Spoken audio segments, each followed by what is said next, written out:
बिस्मिल्लाहिर्रहमानिर्रहीम। अस्सलाम वालेकुम फ्रेंड्स, कैसे हैं आप सब। तो आज आपके साथ शेयर करूंगी आलू के चपली कबाब। जो चिकन और गोश्त के जो चपली कबाब हैं, इसको भी पीछे छोड़ देंगे। बहुत ही शानदार, बहुत ही मज़ेदार बनते हैं। जब आप ये गेस्ट के लिए बनाएंगे ना, इंशाल्लाह गेस्ट भी बहुत ज़्यादा आपकी तारीफ़ करेंगे। और बनाना बहुत ईजी है। तो चलें जल्दी से इसको बनाना स्टार्ट करते हैं।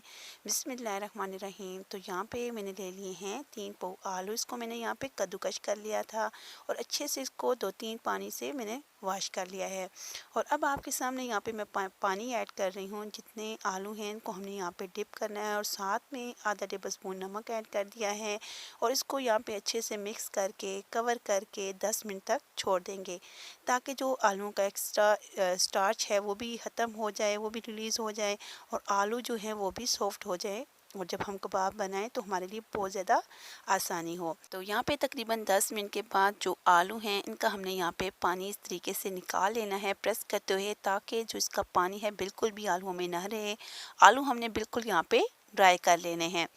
तो ये तमाम आलू एक बोल में इस तरीके से ट्रांसफ़र कर दूंगी। सारा पानी ये देखिए मैंने इसका रिमूव कर लिया है। बहुत अच्छे से ये ड्राई हैं। और अब यहाँ पे मैं ऐड कर रही हूँ प्याज। मैंने ली है एक बड़े साइज़ की, इसको मैंने बिल्कुल चॉप कर लिया है बारीक। और साथ में 3 अदर ग्रीन चिली ली है, वो भी चॉप कर लिया है। और एक मुट्ठी भर के हरा धनिया यहाँ पे जाएगा। तो ये सारी चीज़ें यहाँ पे ऐड करेंगे और फिर यहाँ पे हमने स्पाइसेस ऐड करने हैं।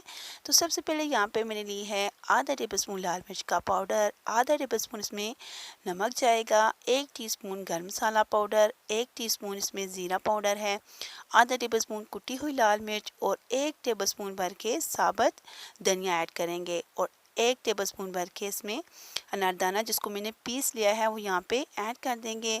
और अब यहाँ पे मैं ऐड कर रही हूँ आधा लीमू का रस। इसमें इसका जो फ्लेवर है कबाब में बहुत मज़े का आता है, आपने लाजमी इसको ऐड करना है। और अब यहाँ पे मैं ऐड करूँगी इसकी बाइंडिंग के लिए 4 टेबल स्पून बेसन के। मज़ीद अभी इसमें बेसन भी जाएगा और मैं यहाँ पे मैदा भी ऐड करूँगी। यहाँ पे मैं कोई अंडा यूज़ नहीं कर रही, बहुत ही ज़बरदस्त से बाइंडिंग होगी।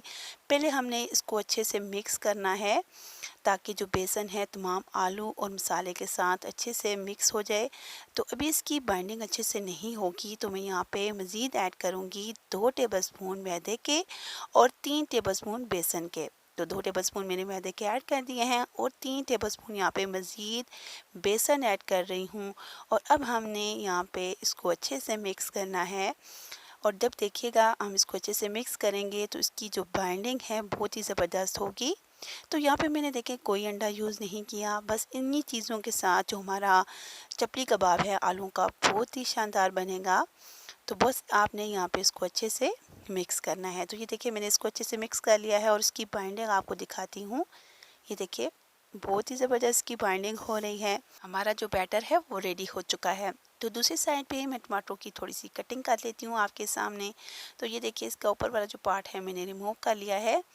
तो बस हमने आलूओं की इस तरीके से कटिंग करनी है, बहुत ज़्यादा बारीक भी नहीं करेंगे और बहुत ज़्यादा मोटा भी हमने इसकी कटिंग नहीं करनी है। तो ये देखिए इस तरीके से मैं टमाटरों की जो कटिंग है कर लेती हूँ। ये देख सकते हैं आप, मैंने कर लिया, मज़ीद मैं बाद में कर लेती हूँ। और अब यहाँ पे मैं आपके सामने एक कबाब बनाती हूँ। आप देखिए बहुत ही अच्छे से इसकी बाइंडिंग हो रही है। बस इस तरीके से हमने थोड़ा सा बैटर लेना है और इस तरीके से आप अच्छी सी इसको शेप दे लीजिएगा। और पतला बनाना है, बहुत ज़्यादा मोटा नहीं बनाएंगे। इसके ऊपर हम टमाटर रख लेंगे और दूसरी साइड मैंने पैन में ऑयल गर्म होने के लिए रख दिया था। तो यहाँ पे जो टमाटरों की साइड है उसको हमने नीचे रखना है और हल्का सा इसको ऊपर से प्रेस करेंगे, ताकि जो टमाटर है वो इसके साथ अच्छे से सेट हो जाए। बहुत ज़्यादा प्रेस नहीं करेंगे। तो इस तरीके से मैंने 4 कबाब हैं जो है मैंने पैन में शामिल कर दी हैं। जब इसकी एक साइड डन हो जाएगी लाइट सी, तो हम इसको कांटे की मदद से इस तरीके से इसकी साइड को चेंज करेंगे, ताकि ये जो कबाब हैं टूटे नहीं। आप देख सकते हैं कि बिल्कुल भी जो कबाब हैं वो यहाँ पे टूटे नहीं हैं। तो इस तरीके से हमने इसकी साइड को चेंज करते हुए इसको अच्छे से फ्राई करना है। यकीन करें बहुत ही शानदार, बहुत ही मज़ेदार ये कबाब बनते हैं। आप इसको रोटी के साथ भी सर्व कर सकते हैं और चाय के साथ भी सर्व कर सकते हैं। बहुत ही मज़ेदार ये लगते हैं। और जब आप इनको बनाएंगे ना, आप गोश्त के और चिकन के जो चपली कबाब हैं उनको भी आप भूल जाएंगे। तो ये देखिए इस तरीके से मैं इसकी साइड को चेंज करते हुए इसको अच्छे से फ्राई कर लूँगी, ताकि जो इसके अंदर मैंने बेसन और मैदा ऐड किया है वो भी अच्छे से कुक हो जाए। तो यहाँ पे अगर आप मेरे चैनल पे नए हैं तो चैनल को ज़रूर सब्सक्राइब कीजिएगा। वीडियो पसंद आई है वीडियो को लाइक कर दें और एक प्यारा सा कमेंट भी कर दें। तो ये देखिए हमारे जो कबाब हैं बिल्कुल रेडी हो चुके हैं। तो इस तरीके से मैं कबाब को यहाँ से निकाल लूँगी। बहुत ही शानदार से मज़ेदार से हमारे कबाब रेडी हो चुके हैं, बहुत ही फ्लेवरफुल। और ये देखें इसका लुक कितना खूबसूरत आया है। जब आप ये गेस्ट के लिए बनाएंगे तो गेस्ट भी आपकी बहुत ज़्यादा तारीफ़ करेंगे। तो मैं आपको यहाँ पे तोड़ के भी दिखा देती हूँ। तो ये देखें इसका टेक्सचर देखें, इसका लुक देखें। तो ज़रूर आपने इसको ट्राई करना है और अपना फीडबैक आपने मुझे ज़रूर देना है। तो इसके साथ ही मैं इजाज़त चाहती हूँ। इंशाल्लाह नेक्स्ट वीडियो के साथ हाज़िर होंगी। अपना बहुत ख्याल रखिएगा। अल्लाह हाफ़िज़।